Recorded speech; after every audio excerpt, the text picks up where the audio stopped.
Pemirsa, berita Banjarmasin kembali hadir menjumpai Anda. Bersama saya Zaldi Ariandi. Sejumlah berita aktual dan beberapa informasi menarik lainnya telah kami siapkan untuk Anda. Berikut berita utama hari ini.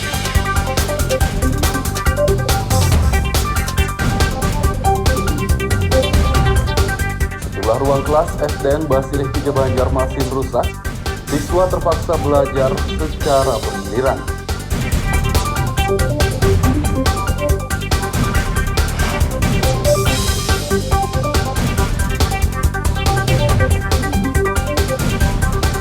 Nilai ekspor produk kelapa sawit Kalsel meningkat 156%.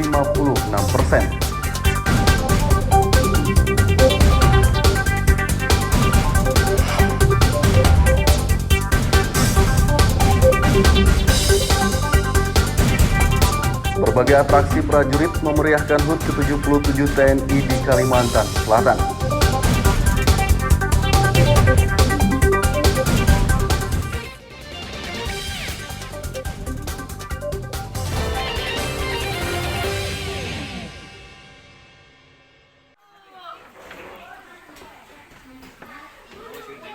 Bangunan Sekolah Dasar Negeri SDN Basirih 3 Banjarmasin memprihatinkan.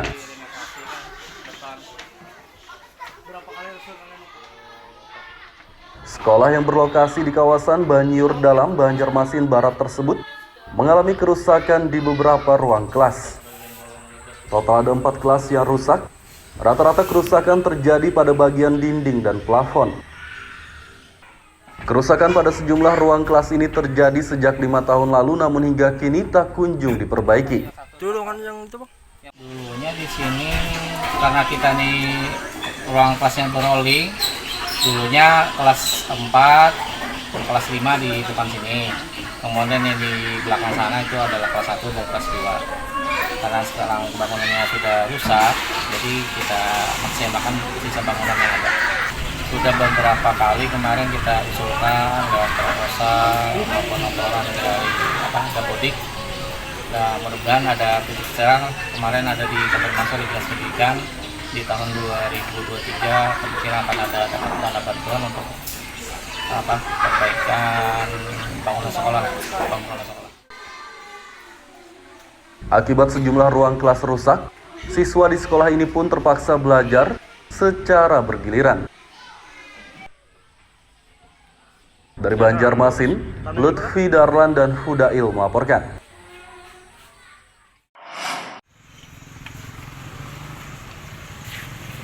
Pasar Batuah di kawasan Kuripan, Banjarmasin Timur akan dibongkar pemerintah setempat.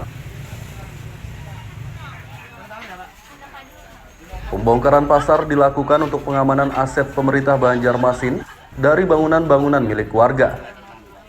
Sekda Ihsan Budiman mengatakan, pengamanan aset akan dilakukan setelah sidang terkait gugatan Pasar Batuah di Pengadilan Negeri Banjarmasin selesai.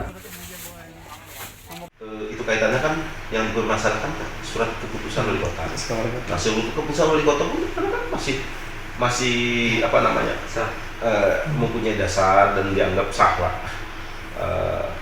Namun prediksi kita pasti masyarakat di sana kan akan mempersoalkan lagi mengenai sidang yang masih bergulir di PN. Oke, kalau seperti itu sidang yang di PN yang kita selesaikan. Apabila proses hukum selesai, itu langsung. Berarti warga harus keluar dari lokasi aset pemerintah. Jadi tidak ada kaitan dengan lokasi lah. Kalau pengelolaan aset. Sebelumnya pemerintah Banjarmasin hendak merevitalisasi Pasar Batuah pada tahun 2022 ini. Namun ratusan warga yang bermukim di kawasan pasar tersebut menolak revitalisasi karena memiliki surat tukar guling lahan. Warga pun bersikeras mempertahankan pasar ini dan mengajukan gugatan ke Pengadilan Negeri Banjarmasin pada beberapa bulan lalu. Dari Banjarmasin, Lutfi Darlan dan Hudail melaporkan.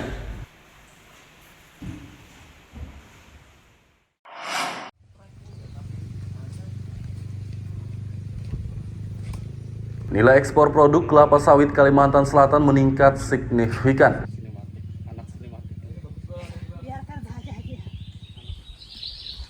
Kepala Dinas Perdagangan Birhasani mengatakan nilai atau penghasilan ekspor dari produk kelapa sawit pada bulan Agustus meningkat 156% dibandingkan bulan Juli lalu.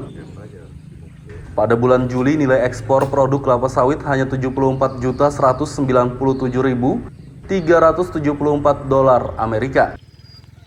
Sedangkan bulan Agustus mencapai 190.592.956 dolar Amerika. Kenaikan yang cukup signifikan sekali adalah pada produk kelapa sawit. Kenaikannya mencapai 156% dibanding dengan bulan Juli. Nah, mungkin Juli itu karena kemarin tuh masih dampak dari pelarangan ekspor ya, sehingga pada bulan Agustus itu sudah mulai normal ekspornya, sehingga naiknya lebih dari 150%. Peningkatan nilai ekspor produk kelapa sawit terjadi karena sempat ada larangan ekspor dari pemerintah pusat beberapa bulan lalu. Dari Banjarmasin, Lutfi Darlan dan Aryadi Sukma melaporkan.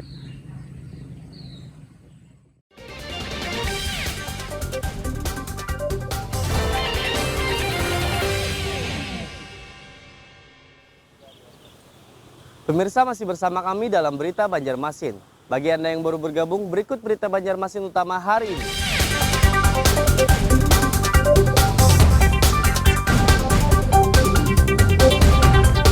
Sejumlah ruang kelas SDN Basirih 3 Banjarmasin rusak, siswa terpaksa belajar secara bersendirian.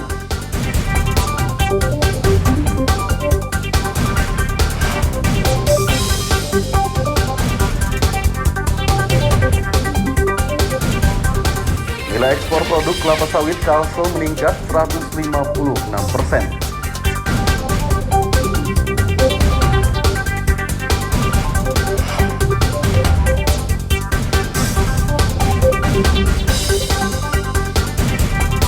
Berbagai atraksi prajurit memeriahkan HUT ke-77 TNI di Kalimantan Selatan.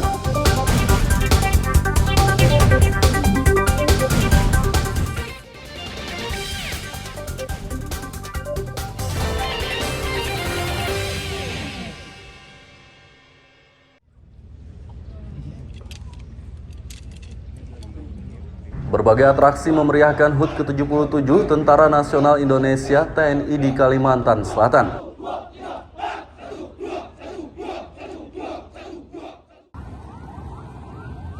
Peringatan HUT ke-77 TNI dilaksanakan di lapangan Murjani, Banjarbaru, Rabu pagi.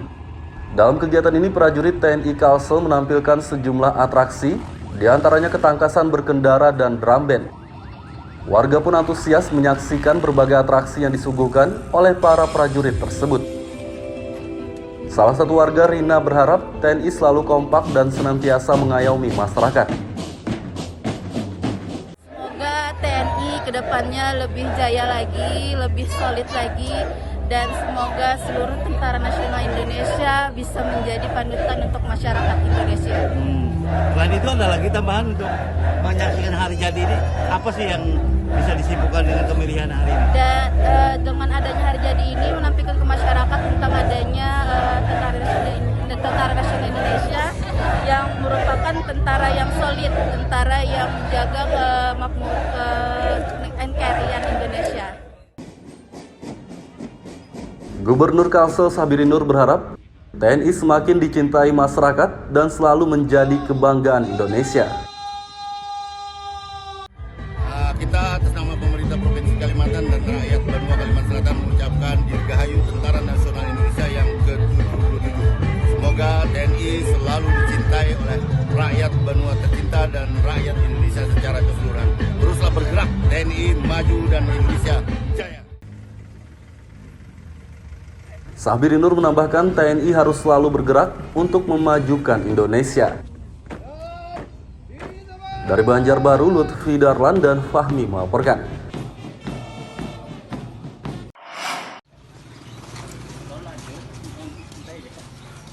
Warga Cempaka Raya, Basirih, Banjarmasin Barat mendapat bantuan sosial untuk kebersihan lingkungan.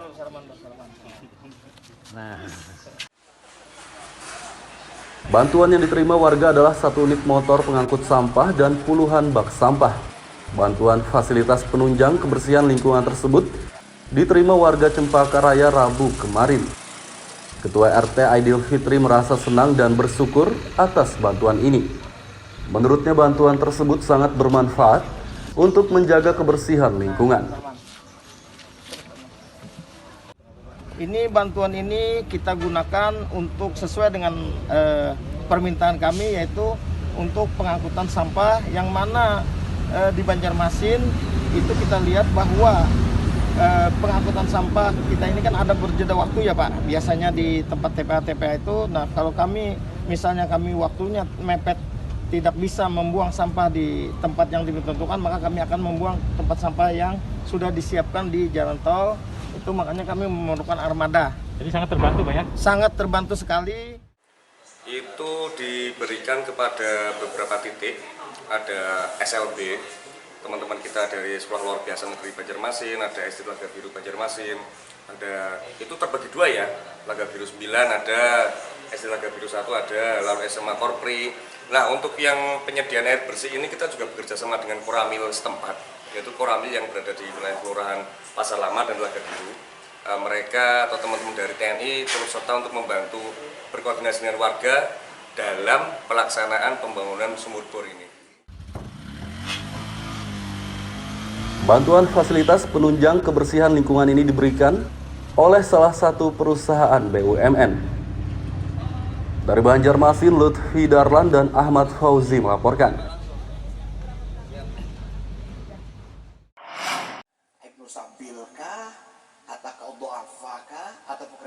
Dua warga miskin di kota Banjarmasin mendapat bantuan renovasi rumah dari Badan Amil Zakat Nasional Basnas setempat.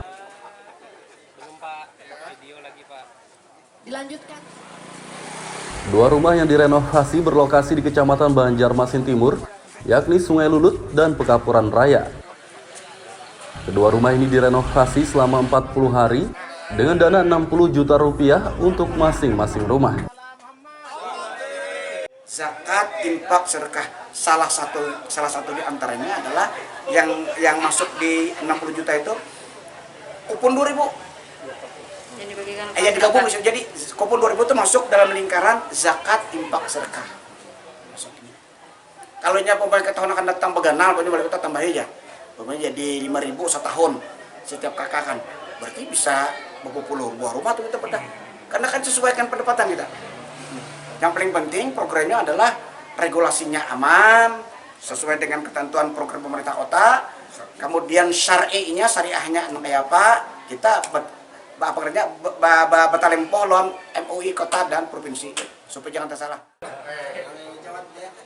Tahun 2023 mendatang akan ada 3 warga miskin lainnya mendapat bantuan renovasi rumah dari Basnas Banjarmasin. Dari Banjarmasin, Lutfi Darlan dan Fudail melaporkan.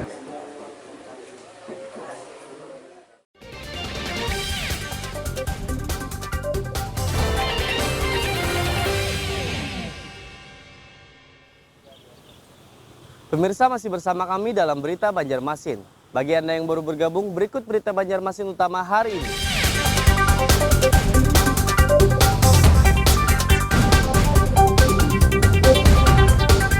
Sejumlah ruang kelas SDN Basirih 3 Banjarmasin rusak, siswa terpaksa belajar secara bergiliran.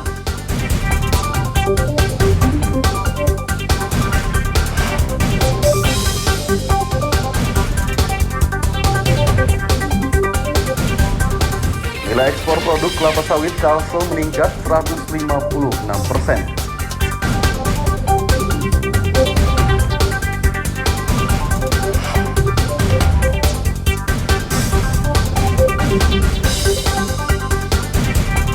Berbagai atraksi prajurit memeriahkan HUT ke-77 TNI di Kalimantan Selatan.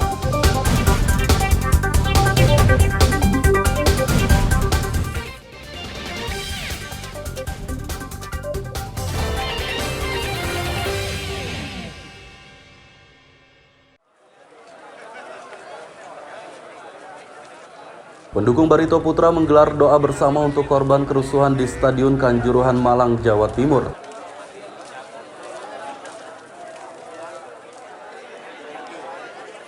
Doa bersama digelar di depan Stadion 17 Mei kawasan Japri Zamzam, Banjarmasin Tengah, Senin malam. Selain berdoa bersama, puluhan pendukung tim Laskar Antasari juga menyalakan lilin sebagai tanda berbelasungkawa atas tragedi Kanjuruhan. Salah satu pendukung Barito, Iskandar, berharap kerusuhan penonton sepak bola tidak terulang lagi. Ia pun setuju Liga 1 ditunda untuk sementara waktu agar pihak terkait dapat mengusut tuntas penyebab peristiwa nahas tersebut. Dunia sepak bola di tanah air kita, kami sangat menyayangkan kejadian tersebut dengan menimbulkan korban jiwa yang sangat banyak. Semoga ini kejadian terakhir kali lah di tanah air kita, di persepak bolaan kita. Pak, dengan adanya dipending ya Pak, ini laga ini dipending, ini gimana Pak pendapat Pak? Kami sangat setuju untuk dipending atau ditiadakan dulu beberapa pekan, karena kami pun meminta untuk diusut tuntas lah semua yang terlibat, semua yang terkait atas kejadiannya di Malang tersebut. Kerusuhan di Stadion Kanjuruhan Malang, Jawa Timur terjadi pada 1 Oktober lalu.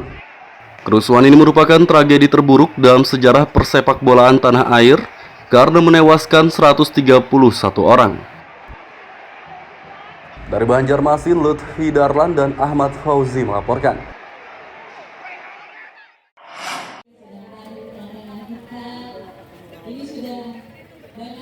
Pencegahan dan penanganan stunting di Kalimantan Selatan terus digencarkan oleh pemerintah setempat.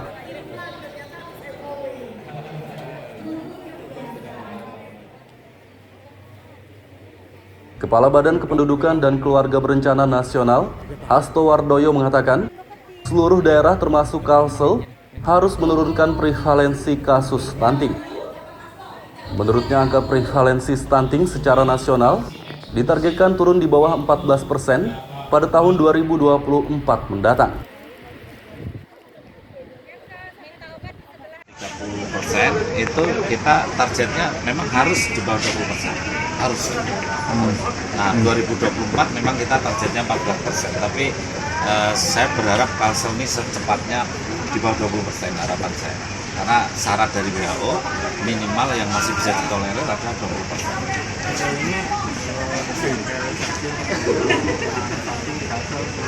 Komitmennya sudah luar biasa.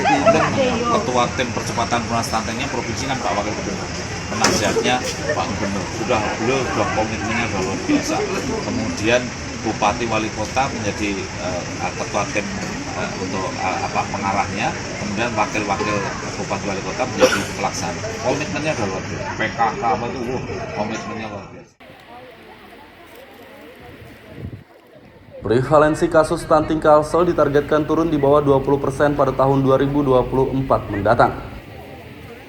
Saat ini prevalensi kasus stunting Kalsel mencapai 31,75%. Dari Banjarbaru, Lutfi Darlan dan Fahrulani melaporkan.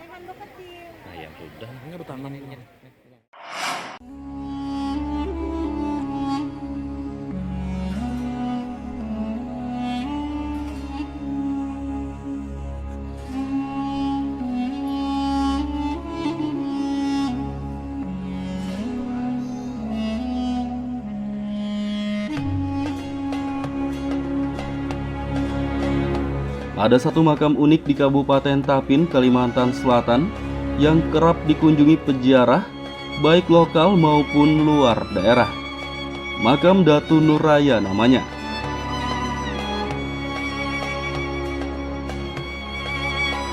Makam ini disebut unik karena memiliki panjang mencapai 90 meter dan lebar 6 meter hingga dinobatkan sebagai makam terpanjang dunia. Keunikan inilah yang membuat wisatawan lokal maupun luar daerah tertarik untuk berziarah maupun berkunjung. Konon katanya, ukuran tubuh Datu misterius tersebut panjangnya lebih dari 100 meter. Berdasarkan sejarah, Datu Nuraya datang menemui ulama bernama Datu Suban yang tengah berkumpul merayakan hari raya dengan 13 santrinya. Saat ditanya, Datu Nuraya hanya melafalkan kalimat La ilaha illallah 7 kali. Kemudian meninggal dunia.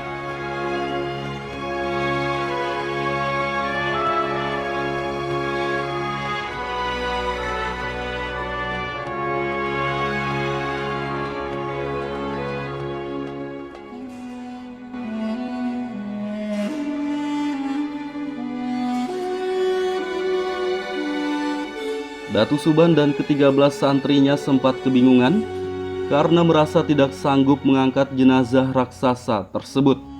Selain itu mereka juga tidak memiliki air untuk memandikannya karena sedang musim kemarau. Namun tiba-tiba saja hujan lebat turun dan tubuh Datu Nuraya dapat diangkat. Bahkan Datu Suban dan santrinya merasa jenazah tersebut ringan seperti kapas. Saat dimakamkan, tubuhnya ditekuk seperti huruf Hamzah karena liang yang digali tidak muat. Kita menguburannya, waktu angkat saya Pak besar tadi, kali mengangkat dengan dia. Karena ini mandi di kuburan, nama kuburan juga. Nah, yang sudah selesai kembali tadi, kemudian Suban kita kayak membuat kitab, kita membuka kitab tadi, sudah kena 7 hari. Yang 7 hari, kalau dibuka kita tadi, kemudian itu muncul Suban, ya pengarnya makan tahu. Jadi dengarin Datu Nuraya, karena datang hari raya, meninggal hari dia.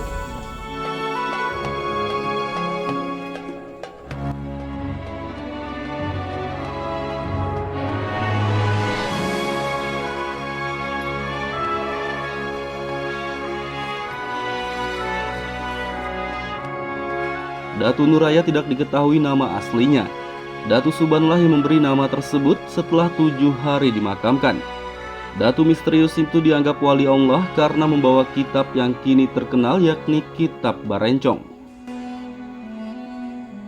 Muhammad Lutfi Darlan dan Aryadi Sukma melaporkan dari Kabupaten Tapin, Kalimantan Selatan.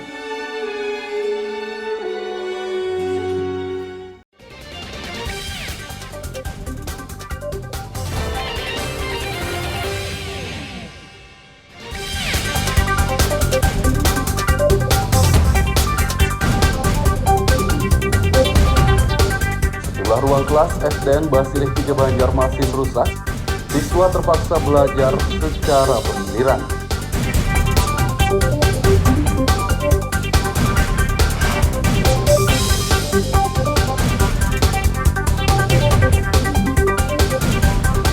Nilai ekspor produk kelapa sawit Kalsel meningkat 156%.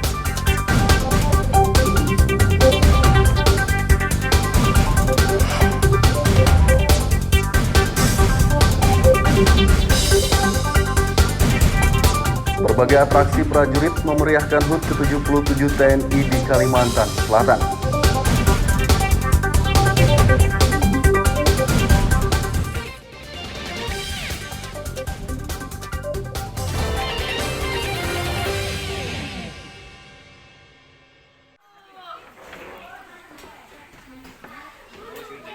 Bangunan Sekolah Dasar Negeri SDN Basirih 3 Banjarmasin memprihatinkan.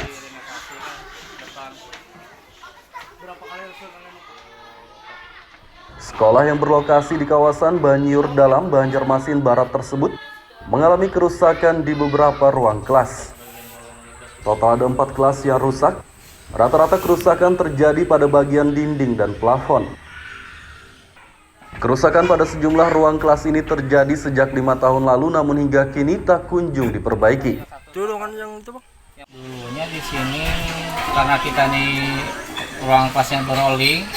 Dulunya kelas 4, kelas 5 di depan sini. Kemudian yang di belakang sana itu adalah kelas 1 dan kelas 2. Karena sekarang bangunannya sudah rusak, jadi kita maksimalkan sisa bangunan yang ada. Sudah beberapa kali kemarin kita usulkan lewat proposal maupun laporan dari Dapodik. Nah, mudah-mudahan ada titik terang. Kemarin ada di konfirmasi di Dinas Pendidikan. Di tahun 2023 kemungkinan akan ada dana bantuan untuk perbaikan bangunan sekolah. Akibat sejumlah ruang kelas rusak, siswa di sekolah ini pun terpaksa belajar secara bergiliran. Dari Banjarmasin, Lutfi Darlan dan Hudail melaporkan.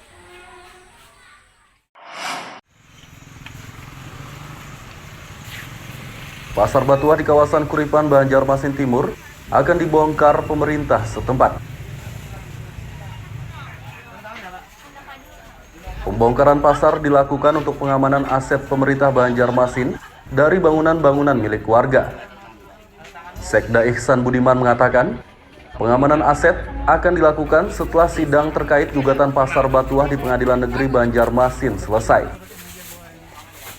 Itu kaitannya kan yang bermasalahkan surat keputusan wali kota. Nah, sebelum keputusan wali kota pun kan masih apa namanya mempunyai dasar dan dianggap sah lah. Namun prediksi kita pasti masyarakat di sana kan akan mempersoalkan lagi mengenai sidang yang masih bergulir di DPR. Oke, kan seperti itu sidang yang DPR yang kita selesaikan. Apabila proses hukum selesai itu langsung. Berarti warga harus keluar dari lokasi lah aset pemerintah. Jadi tidak ada kaitan dengan lokasi lah. Kalau pengelolaan aset. Sebelumnya pemerintah Banjarmasin hendak merevitalisasi Pasar Batuah pada tahun 2022 ini. Namun ratusan warga yang bermukim di kawasan pasar tersebut menolak revitalisasi karena memiliki surat tukar guling lahan. Warga pun bersikeras mempertahankan pasar ini dan mengajukan gugatan ke Pengadilan Negeri Banjarmasin pada beberapa bulan lalu. Dari Banjarmasin, Lutfi Darlan dan Hudail melaporkan.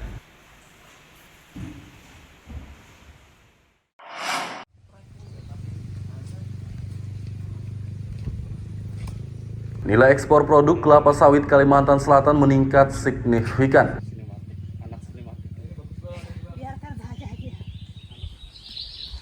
Kepala Dinas Perdagangan Birhasani mengatakan nilai atau penghasilan ekspor dari produk kelapa sawit pada bulan Agustus meningkat 156% dibandingkan bulan Juli lalu. Pada bulan Juli nilai ekspor produk kelapa sawit hanya 74.197.374 dolar Amerika. Sedangkan bulan Agustus mencapai 190.592.956 dolar Amerika. Kenaikan yang cukup signifikan sekali adalah pada produk kelapa sawit. Kenaikannya mencapai 156% dibanding dengan bulan Juli. Nah, mungkin Juli itu karena kemarin tuh masih dampak dari pelarangan ekspor ya, sehingga pada bulan Agustus itu sudah mulai normal ekspornya, sehingga naiknya lebih dari 150%. Peningkatan nilai ekspor produk kelapa sawit terjadi karena sempat ada larangan ekspor dari pemerintah pusat beberapa bulan lalu. Dari Banjarmasin, Lutfi Darlan dan Aryadi Sukma melaporkan. Pemirsa, informasi tadi sekaligus menutup perjumpaan kita kali ini. Saya Zaldi Aryandi beserta redaksi mengucapkan selamat beraktivitas, sampai jumpa.